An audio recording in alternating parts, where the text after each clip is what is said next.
अनु जी पंजाब से। गुरुदेव आपके चरणों में कोटि कोटि प्रणाम। गुरुदेव, क्या पति की कमाई हुई धनराशि को उनसे पूछे या बताए बिना श्री जी की आज्ञा समझकर किसी जरूरतमंद या संत सेवा में देना गलत? हाँ, नहीं करना चाहिए।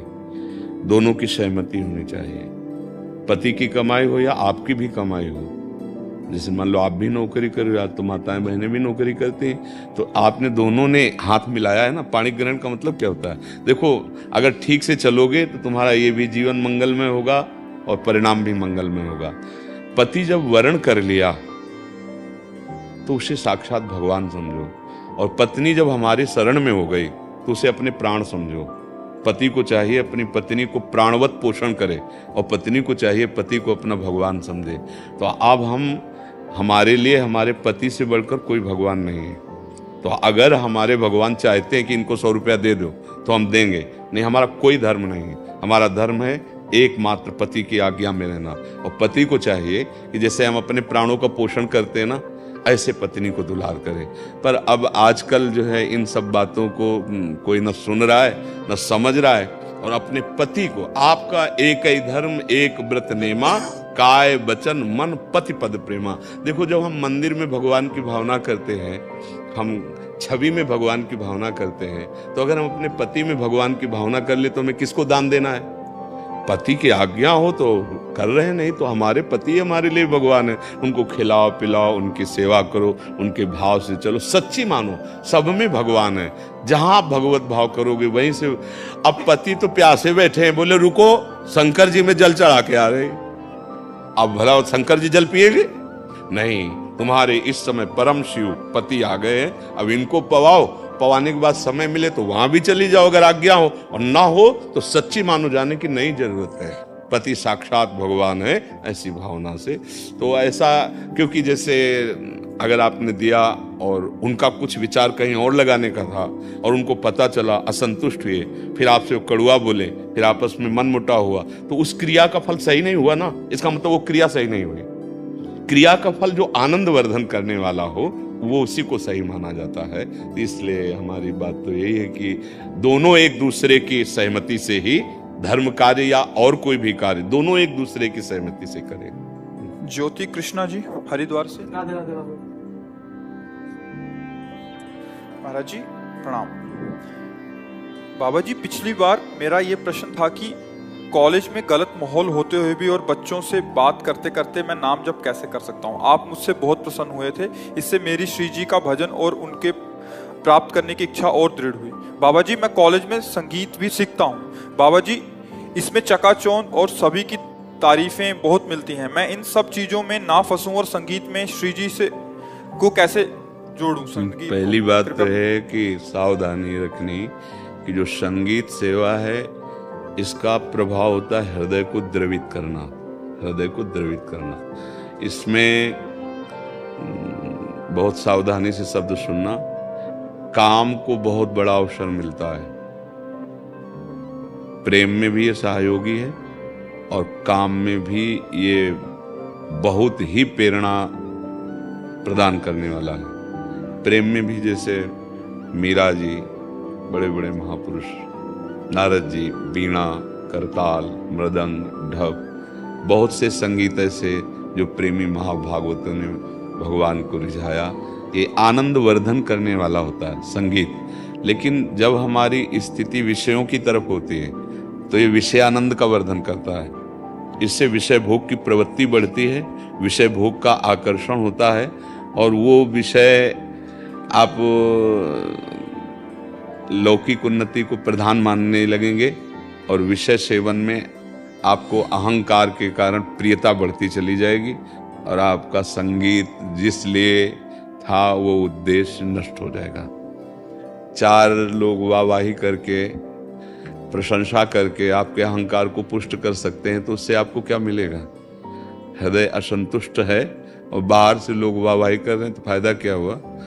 हृदय में हमारे जलन पैदा हो रही, पेट बहुत भूखा, बाहर से लोग कह रहे बहुत बड़ा आदमी 56 भोग पा के आ रहा है, उससे हमें क्या होगा? तो संगीत बहुत दिव्य वस्तु है, और संगीत गिराने में भी बहुत सहयोगी है। इसको अन्यथा न लिया जाए, बहुत सावधानी से समझा जाए। यदि रजोगुण के द्वारा लौकिक ख्याति की प्राप्ति और लौकिकता का ही लक्ष्य रहेगा तो आकर्षण होता है संगीत से, वो आदमी भ्रष्ट होता चला जाएगा, वो पतित हो सकता है, वो व्यभिचारी हो सकता है, वो अपने मार्ग से बहुत बड़ी गलती करके गिर सकता है। बस संगीत वाले को अगर उत्तम संगीत, भले वो लौकिक गीत ही क्यों ना गाने हो, पर उसको अपने सदाचार की रक्षा करनी चाहिए। सदाचार समझते हैं ना? पवित्रता, विचार की पवित्रता, आचरण की पवित्रता। अगर कोई भी किसी भी विषय का और वो आचरणहीन है तो 4 दिन के लिए भले उन्नति हो जाए, इसके बाद उसको डिप्रेशन में जाना पड़ेगा। इसके बाद वो मदिरा पान करेगा और एकांत में बैठ करके जलेगा कि वो तो हमसे आगे निकला जा रहा है, हम अब कैसे आगे, हम कैसे छाएं। अगर 1-2 बार छा भी गया ना तो भी फिर वो डाउन होगा। सत्य वस्तु सत्य है और असत आचरण असत है। संगीत भगवान को रिझाने के लिए बहुत सुंदर सामग्री है, पर यदि इसका प्रयोग लोक में भी किया जाए तो अगर जय हो रही है, अगर ख्याति बढ़ रही है, तो प्रभु ने गुण दिया है, उनका है। अगर वो न चाहे तो एक बार आप सा भी नहीं बोल सकते। पूरे सरगम और स्वरों की तो बात जाने दो, आवाज उन्होंने दी है, गुण उन्होंने दिया है, तो जय उनकी हो रही है। हम अपनी ना माने और जो हमसे रीझे तो वो रीझना भी प्रभु के लिए हो। अगर अपने को मान लेंगे कि हम बहुत अच्छे गायक, बहुत अच्छे, वो गिर जाएंगे। अच्छा देखो, इतने बड़े बड़े हमारे देश में गायक हैं, गायक हुए और गायक होते रहेंगे। यदि हमारे प्रभु से नहीं जुड़े, सत्य वस्तु से नहीं जुड़े, तो 4 दिन तालियां बजी, अब इसके बाद फिर क्या है? कौन जानता है उनको? कौन मानता है? गया। अब वो जीव जहां गया अपने कर्मानुसार हो। अब यहां हम अगर उसके लिए बैंड भी बजाएं तो उसके काम आएगा क्या? अगर वो जीव नरक में पड़ा हो या वो किसी नीच योनि में पड़ा हो तो यहाँ का बैंड उसके किस काम में आएगा? यहाँ की वाहवाही उसके किस काम में आएगी? इसलिए ध्यान रखें कि जितनी वाहवाही है ये सब उन्हीं को दे दे जिनका संसार है, और अपने कर्तव्य का पालन करे और सदाचारहीन ना होने पावे कोई भी। ये संगीत का कार्य ऐसा है कि इससे हृदय द्रवित होता है, और द्रवित हृदय जिधर हमारी वृत्ति उधर ही फैल जाएगा ना, ढलान जिधर उधर जाएगा ना। अगर ढलान विषयानंद की तरफ है ना तो विषयानंद में फैल जाएगा। वो आदमी हो चाहे जो शरीर वाला हो, वो व्यभिचारी हो जाएगा पक्का। और जो इसको संभाल ले गया तो यहाँ भले नाम हो या ना नाम हो, लेकिन जिनका नाम वास्तविक है वेदों में, शास्त्रों में, ऋषि मुनि, उससे आपको कृपा मिल जाएगी। सदाचारी पवित्र आचरण वाला ही जगत में और परलोक में भी सुख शांति को प्राप्त करता है। व्यभिचारी 4 दिन की चांदनी है। 4 दिन ठीक है, माना है तुम्हारा सुपरहिट गाना हो गया, सुपरहिट विषय हो गया, और जिस दिन पुण्य नष्ट हो जाएंगे कोई पूछेगा नहीं, और तुम्हारा मन ही तुमको इतना कोसेगा कि तुम सोचोगे कि क्या शरीर नष्ट कर दूंगा।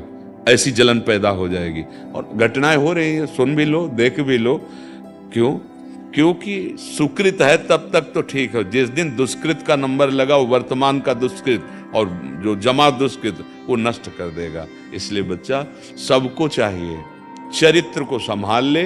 वही संगीतज्ञ है, वही ज्ञानी है, वही महात्मा है, वही विद्वान है, वही बलवान है। और जिसका चरित्र बिगड़ गया तो सब कुछ बिगड़ गया। सदाचार की रक्षा करना। देखो, ब्रह्मचर्य अगर आपका सही है तो आपका स्वर आलाप किसी को भी मोहित कर सकता है।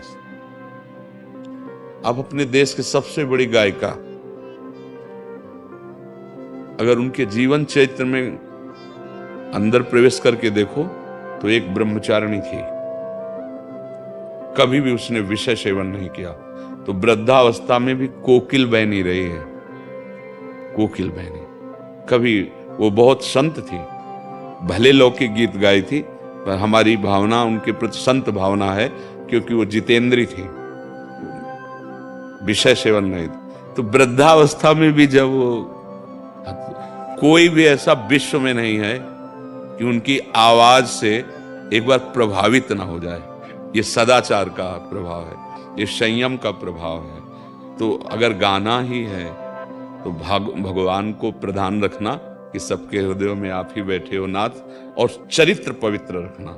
जो चरित्रहीन होता है वो कितना भी यश प्राप्त कर ले, बाद में उसको तुम देख लेना, जाते जाते तो आप देख ही लेना, क्योंकि अब जाएगा तो उसकी बिगड़ी जो की है ना वो उसको भोगने को मिलेगी ना, तो जाते जाते तो उसकी हालत खराब हो ही जाएगी। अभी 4 दिन की चांदनी भले हो। बेविचारी, अपवित्र आचरण करने वाला, अपवित्र नशे करने वाला न यहाँ सुखी रहता है न वहाँ सुखी रहता है। हाँ, ये है कि 2-4 गाने हिट हो गए, सुपर हिट हो गए तो तालियां बजी, वाहवाही, तो पार्टी बनी, तो अहंकार को पचा नहीं पाता है। तो ऐसे नहीं, अगर किसी भी मार्ग में चले, कोई भी हो, तुम्हारा प्रश्न तो पूरे देशवासी भी सुन सकते हैं ना, तो कोई भी हो, अपने चरित्र को पावन रखते हुए अपने अपने विषय में पूर्ण कर्तव्य का पालन करे तो वो जय को प्राप्त होगा। यहाँ भले वाहवाही ना हो, लेकिन हमारे भगवान उसे प्यार करेंगे, और जिस पर भगवान की कृपा होती है ना, हाँ, उसको कुछ दुर्लभ नहीं रहता।